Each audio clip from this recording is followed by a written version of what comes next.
Hey everybody, Shav and Nobody Else's Auto. Checking out some more cool new inventory tonight. Now, I've been dragging a lot of stuff in. A lot of stuff been hitting the ground. You don't want to miss any of it. We've got a ton of cool videos coming up. 55 Pontiac two-door hardtop, 57 Mercury convertible, some Chevy 2 Novas, a lot of neat stuff. You don't want to miss any of it. Some more Chevy trucks. We've had a lot of great stuff coming in, and we've got a lot more coming in. So definitely click that subscribe button so you can keep up with all this stuff as it's rolling in the gate. Tonight we're going to check out something a little bit different and almost a little bit newer than what we typically do on here. But these trucks are starting to get old, as crazy as it sounds, and starting to get harder to find, and some of the parts, especially good solid body parts, things like that, getting to be tough to find. Like this old 94 F-350. Kind of crazy to think this truck is now 30 years old. This body style is technically an antique, at least in the state of Kansas, where it goes 35 years and older is an antique. This body style came out in '87, refreshed in '92. So the beginning of this body style technically is an antique at this point in Kansas. So when I came across this truck, I bought it off of a farmstead with a whole bunch of other old trucks. Some stuff clear back into the teens, and this is about as new as it got. This 94, I think this was the newest vehicle I got out of there.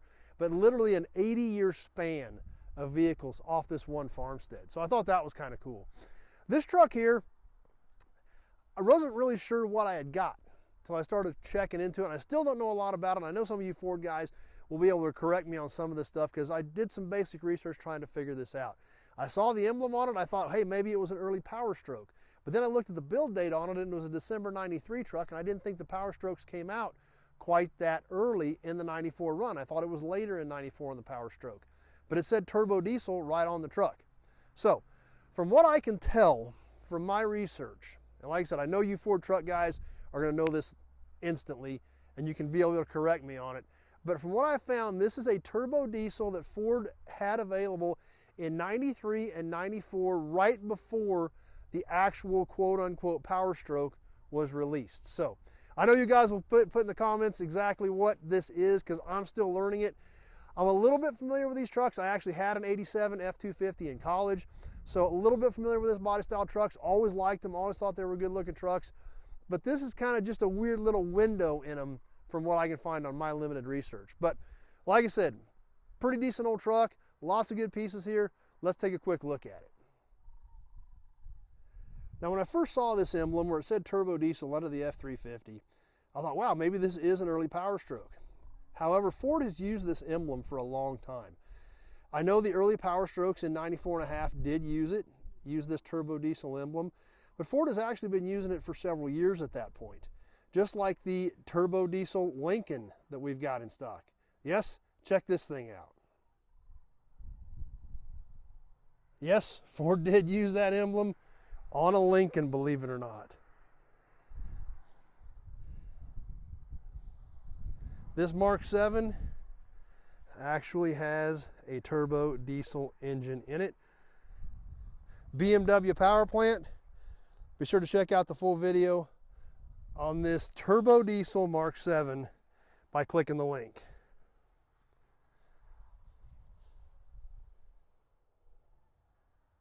So the emblem kind of threw me off. I thought maybe this could have been an early PowerStroke, but with an early build date for a 94, it didn't seem likely.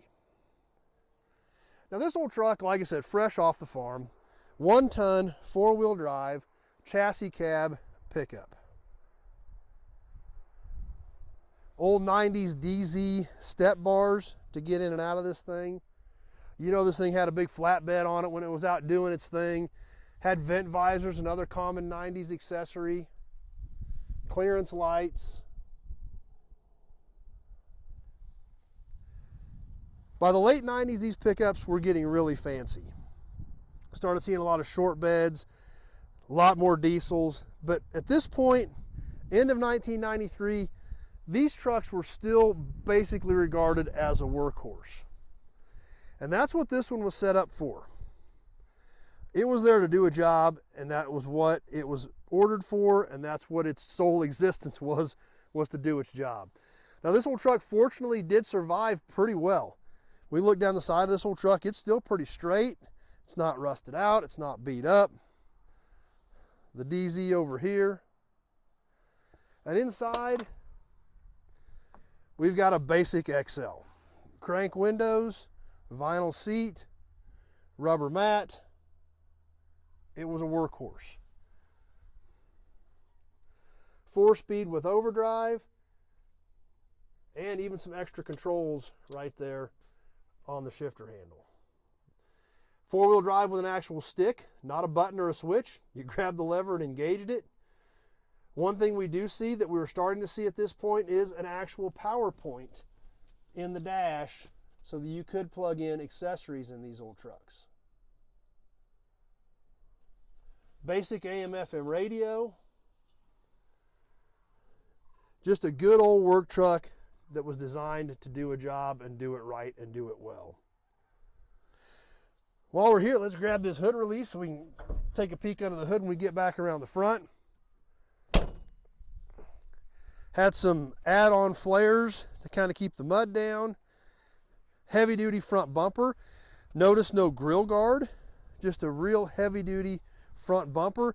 If you went up over the bumper, obviously it was still going straight into the grill, but did have a heavy bumper with tow hooks underneath this old F-350.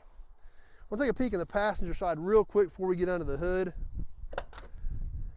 And there again, we see the XL badging. And like I said, this was a farm truck. Hooks, roller chain, tune-up parts. Lots of stuff you pretty much expect to find in a farm truck in Kansas. Silicone. What's in this sack?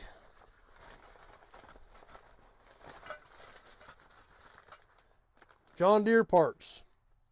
I guess that pretty much proves the origins of this truck, where it came from. Even got some flags in here. Actually, I can use those as I'm setting up groups of cars. Get those flags out, I can use those to stick in the ground as I'm setting up my groups of cars.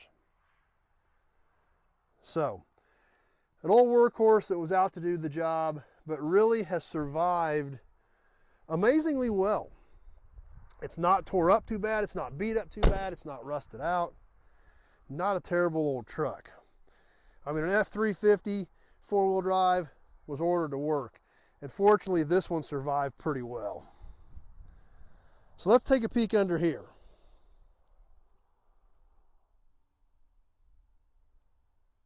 Under here, this old truck is pretty much just the way they shut the key off. Like I said, I do not know a lot about this engine. From what I can tell, it was not used real long and was definitely the predecessor to the PowerStroke. One nice thing about it, like I said, it's intact, it's here. It's been sitting on the farm for several years, but it's all here. All the way down to the jack. Still got the jack in place over here on the fender well, the lug wrench, even the long handle, which starts clear over here at the right fender and goes all the way to the air intake on the left side. Big long radiator. Like I said, by now Dodge had the Cummins out and had a ton of success with it. Ford playing a little bit of catch up, trying to get into that market. The old 6.9 just didn't quite have the power to compete.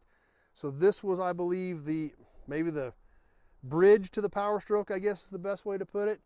Now there is international parts on this. If we look right here, we can see this has international parts on it. So I think some of this stuff was international. This may have been a whole international engine just prior to the PowerStroke. We see the turbo back there. So like I said, I've got limited knowledge on these. I know a lot of you Ford guys know this stuff cold and will be able to set the record straight on some of it. But I thought it was kind of a cool little pickup. A lot of cool stuff coming in from this farmstead, and even though this one, definitely not the oldest one, considering there's stuff back in the teens on there, still thought it was an interesting pickup and worth bringing in.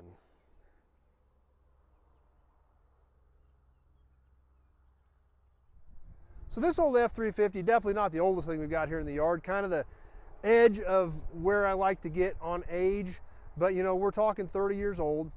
So I'm kind of starting to watch for these trucks because they're going to be harder to find, especially one that has a body this decent on it. Don't know anything about the drivetrain in this truck, and I don't really know a lot about what that exact engine is, but I sure thought it was kind of neat. These trucks changed the game for Ford. Obviously, Dodge already had the Cummins out. When the PowerStroke was introduced a little bit later in 1994 on the 94.5 Ford pickups, these things really put Ford in the game as far as when it came to playing in the diesel pickup market. So this, I believe, is just the predecessor to that. So kind of unique and kind of different. So didn't have any problem at all adding this to the inventory. I really think there's going to be a heck of a following for this stuff. We're already starting to see these trucks come up in value. You know, the 80 to 86 starting to gain momentum. The 87 to 96 definitely, I think, are going to be right behind them. I still remember when these trucks started coming out in 95, 96, 97 with diesels in them, short beds, crew cabs, things like that, which in today's world is extremely commonplace, almost the norm to see a short bed pickup, a diesel pickup. Back in the mid 90s, almost unheard of. A lot of people, you know, the diesels at that point didn't have good power, didn't have good reliability. A lot of people were still scared of them after some of the experiments in the 80s and things like that. So this was kind of, I believe, the bridge to where Ford really got into the diesel market and really put their names on the map. So I thought it was kind of cool. I was glad to bring it in, and I hope you guys enjoyed it. So like I said, hit that subscribe button. Stay tuned. We've got a lot of cool stuff coming up. You can see some of this stuff in the background. Some of this stuff's already up. We got videos coming on some of it yet. And we're having a lot of fun. We're dragging a lot of cool stuff in. We got a lot of stuff hitting the ground, and I think you guys are going to enjoy it. So stay tuned. If you got any questions about this old Ford or any of the other 2,000 cars and trucks we got here on the ground and nobody else's auto, just give me a call, 620-786-4428. Having a short conversation about your project or what you're looking for a project, year, make, model, body style, all that information, super critical to know what I'm looking for when I come out here and check all these cars. With 20 acres of cars, I got to have a pretty good idea what I'm looking for when I get out here. So give me a call so I can get that information from you, and we'll see what we can do. So hope you enjoyed the Ford, even though it's a little bit newer than what we typically get into. I think this is where the collector car market is headed. I think these trucks are super cool, and I hope you guys enjoyed this one. So a lot more cool stuff coming up. Click that subscribe button. Stay tuned. Hope you enjoyed the old Ford. Stay tuned. We got a lot more cool stuff coming up. And thanks for watching this video. We sure hope to see you on the next one.